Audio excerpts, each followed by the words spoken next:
Good morning, everybody, and welcome back to our channel, Baby and Me Tiny House on Wheels. Now, if you're a new viewer here,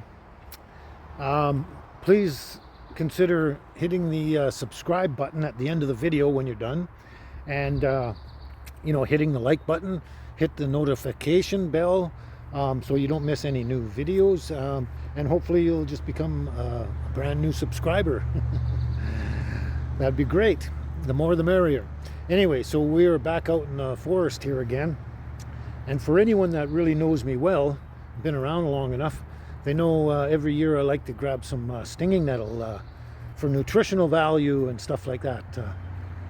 So what we're going to do is we're going to go and check out. I'm convinced that the stinging nettle is big and tall enough now to harvest it all up and that. So we're just going to go around and look at it, and if that's the case, then we're going to bag as much of this stinging nettle as we can, because I want to get a real big bag of it for, to get me through the year kind of thing. So let's get on with that.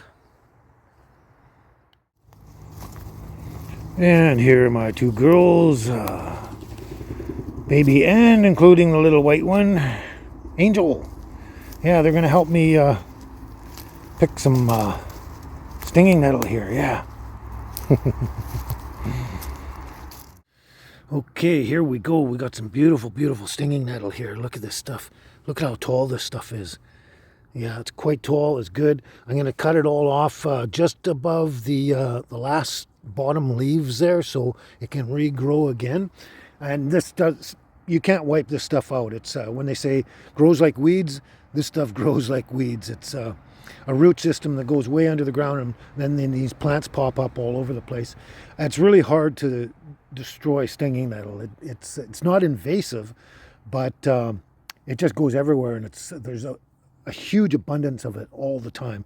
So I'm just going to go around and, like I say, snip all these off and try and see how much we can get into a bag, and so we can process it into a nutritional product like tea and stuff like that. So let's get on with that.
Okay, so as you can see, in no time at all, I've got a huge bag just overflowing with stinging nettle here. Yeah, huge bag. Didn't take me long at all. I can actually put more in there, and I've also got another bag here, so I'm going to try and fill 2 bags today. So I got a lot of it. Those 2 bags will probably last me a whole year, per se. Let's see, we'll see. But as you notice too, I don't use gloves. I'm kind of a little crazy that way. The stinging part doesn't bother me much. Anyone that's encountered stinging nettle knows how itchy and crazy it gets and everything like that. But as far as my hands, it doesn't bother me much at all. I actually kind of enjoy the sensation. It kind of wakes me up and makes me feel alive, that sort of thing. So I do have gloves here. I just never put them on, kind of thing. So yeah, we're gonna grab 2 bags of that. Now, interesting fun fact that way back in the day in South America, I believe it was in Peru, it could have been more than that, but Peru, and with the Mayans, I believe, Incas or Mayans, I can't remember which, doesn't really matter. But way back in the day, if anyone was convicted of a really heinous crime, like one of the worst crimes you could do kind of thing, let's say murder, I don't know, whatever, assault, whatever. But anyway, what they would do is they would tie you to a post and strip you naked, and the whole village or anyone around, it could be like hundreds or thousands of people, would come by, and they would all take sprigs of stinging nettle like this and whip you with it over and over, all over your body, including your genitals, which, I mean, I can deal with my hands, that part of it, not a problem, but the rest of my body, up my arms, my legs, a little uncomfortable. On my chest and back, more uncomfortable. But boy, oh boy, on the genitals, wow, that would be crazy, especially when you got maybe 1,000 people slapping you with this thing over and over and over again, maybe for an hour or something, I don't know. There's so much stinging nettle in your body. Oh, it would drive you bananas, especially if you were tied to a post and you couldn't scratch. Oh, I think that would be one of the more brutal punishments you could get, other than the gas chamber or anything like that, death sentence, whatever. I think that would be the most brutal sentence you could ever have, is beaten with stinging nettle naked. Oh my God, that'd be crazy. Anyway, that's just a little fun fact. And like I said, I've got this pretty much crammed full. I'm going to put as much in there as I can, and then we're going to fill the second bag up. So I got tons and tons of stuff, stinging nettle for later. So let's get on with that.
Okay, here we got 2 big bags just crammed full of stinging nettle.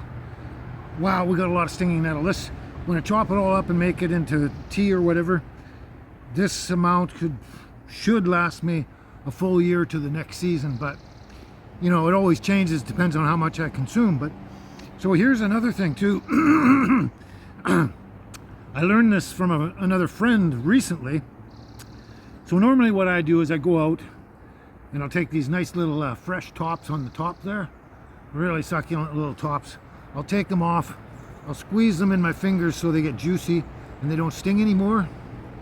And then I pop them in my mouth.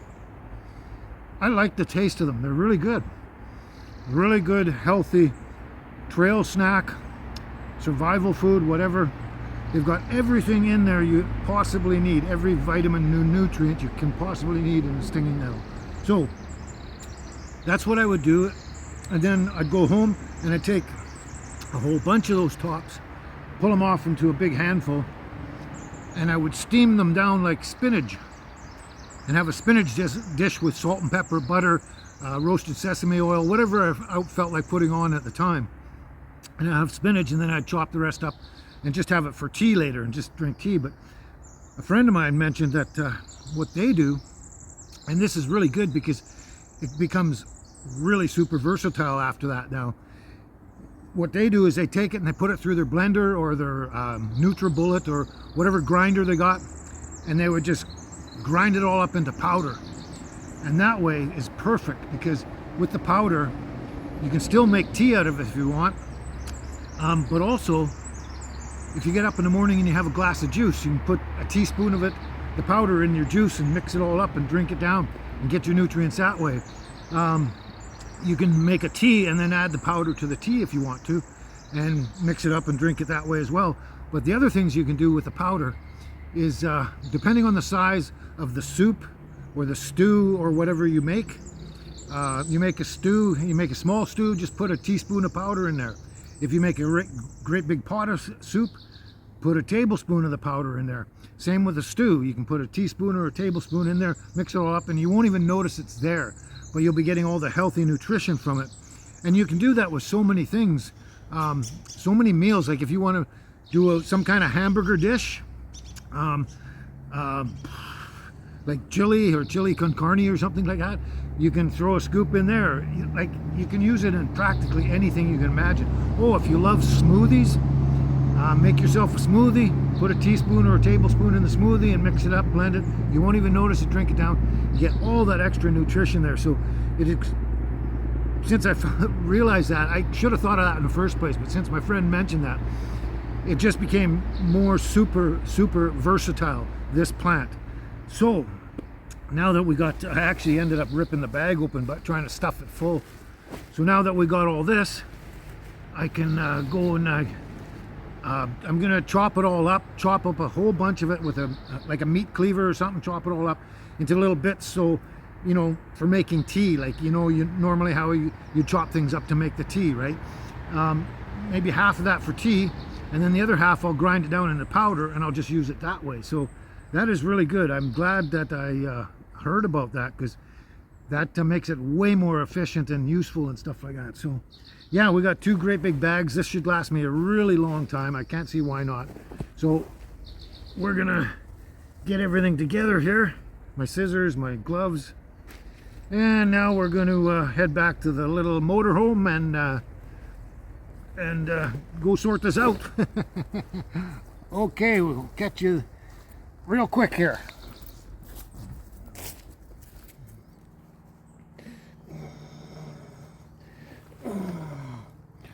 Okay, we're off to the motorhome. We got 2 great big bags of stinging nettle there. Should last us a while, and it really didn't take us long at all to collect all that. And it's kind of quite cool out here this morning, but even in that short period of time I started to work up a little bit of a sweat. Oh, I'm feeling sweaty, kind of a little tired already, a little worn down kind of bit.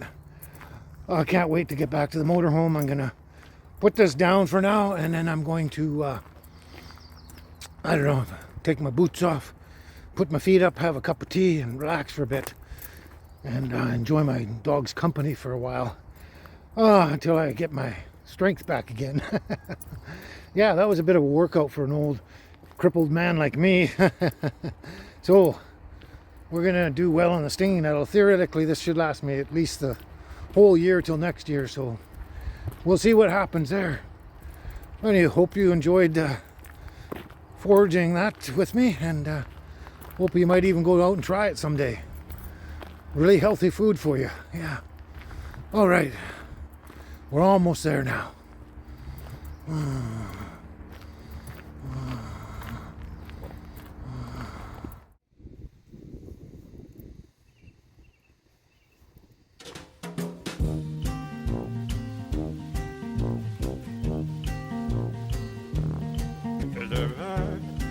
Blah, blah, blah.